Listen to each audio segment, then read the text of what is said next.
You arrive at the airbase carrying a single canvas bag. The pre-dawn sky over Ibaraki is the color of old iron, and the pine trees lining the perimeter hold the dark like they've been paid to. 30 young men stand in a loose row on the tarmac, none of them speaking above a murmur. The base smells of aviation fuel, pine resin, and something metallic and faintly sweet that you will later learn to recognize as hydraulic fluid baking off warm engines.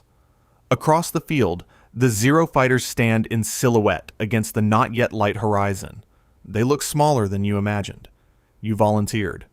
Technically, the form was placed in front of your cohort on a Tuesday afternoon in November, with an officer standing at the front of the room, hands clasped behind his back, watching. To decline was possible.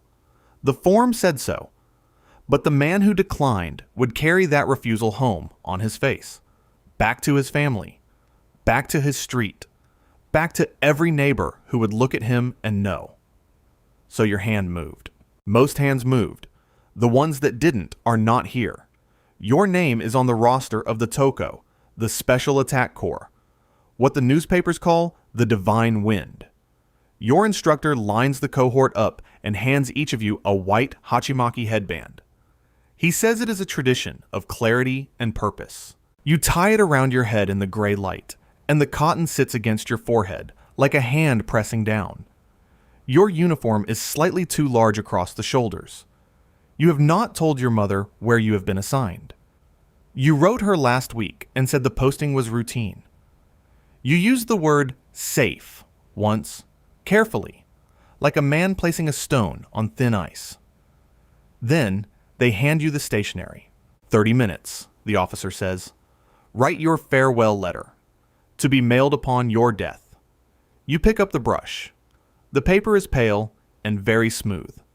You sit for a long time with the tip of the brush not quite touching the surface, and you understand that every sentence forming in your chest is a sentence you cannot write. I am frightened.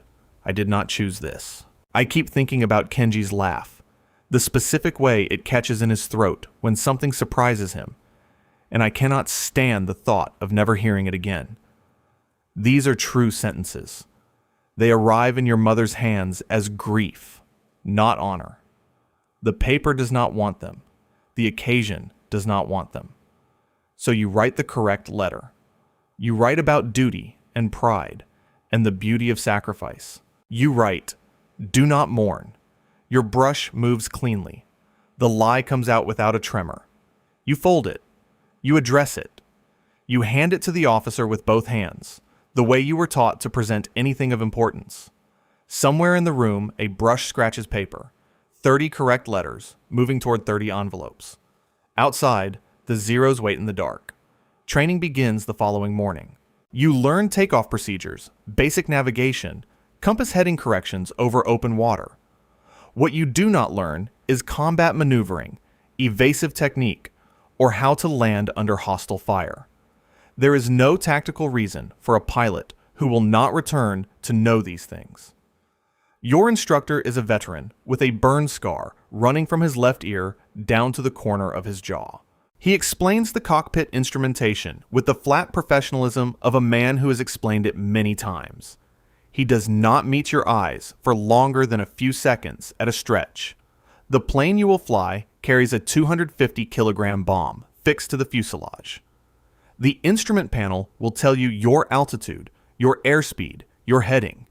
It will not tell you how far you are from the shore you left behind.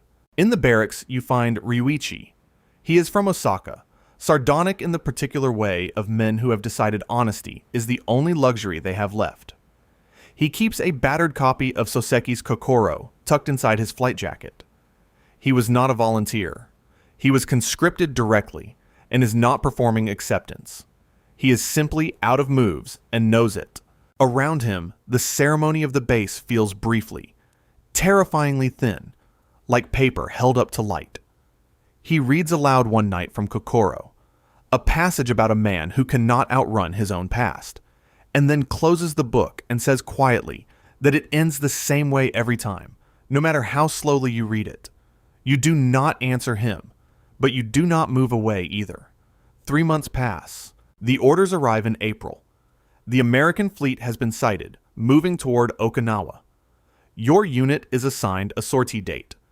The ceremony is formal and precise. A small cup of sake, a sprig of cherry blossom placed in each pilot's hands, the scent of the flowers sharp and cold in the morning air. The base photographer positions the cohort for a photograph. Everyone arranges their faces. The aesthetic of the moment is not accidental.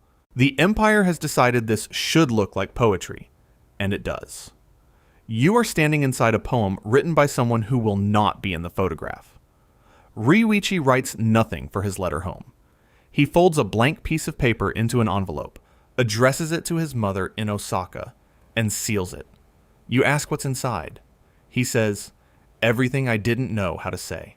The night before the mission, the base goes quiet. No ceremony, no instruction. The other pilots sleep or perform sleep. You lie on your bunk, listening to the sound of Ryuichi breathing in the cot 2 meters away.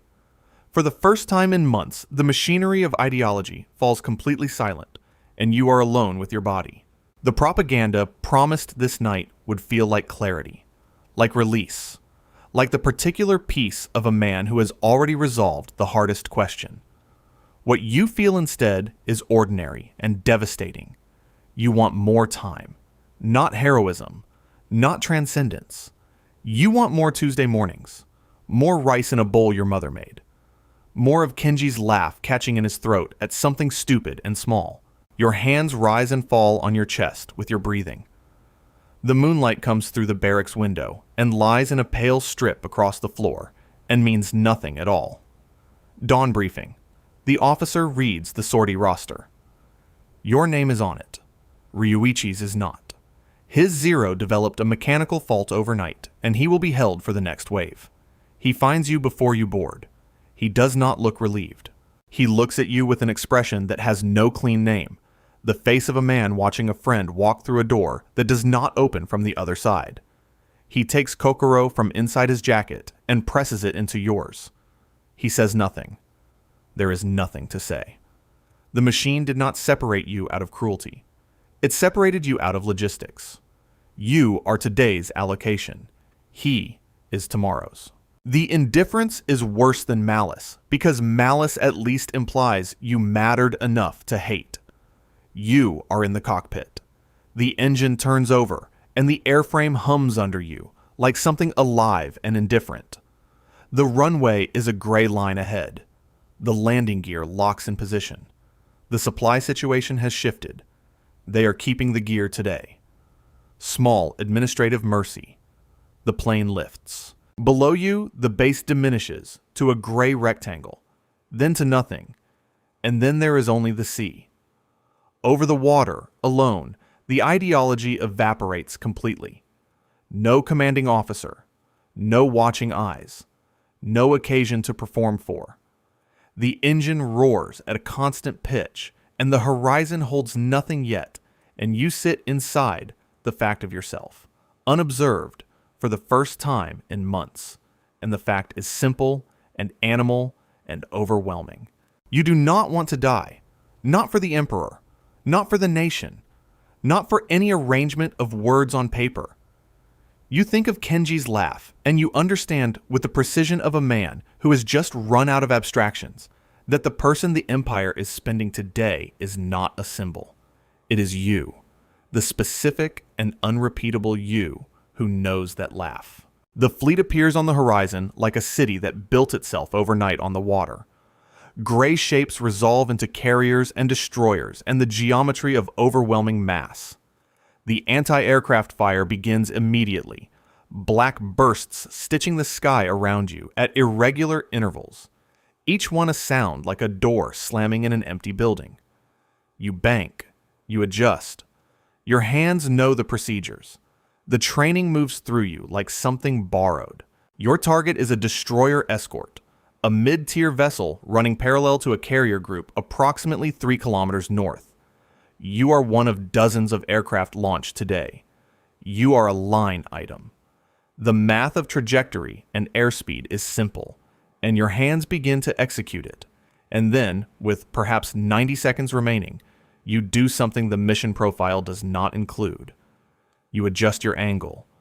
3 degrees, maybe 4, enough to shift your impact point from the center mass of the vessel toward its aft edge, near the waterline, away from the forward crew quarters where, at this hour, men are almost certainly still in their bunks. You do not know if it will matter. The physics of 250 kilograms moving at terminal velocity are what they are, but the choice is yours. It is the first fully autonomous choice you have made since your hand moved on that form. The Empire handed you a weapon and called your death the highest expression of your will. Your actual act of will takes half a second, and no one will ever record it. The ocean comes up fast. Kokoro is a weight against your chest.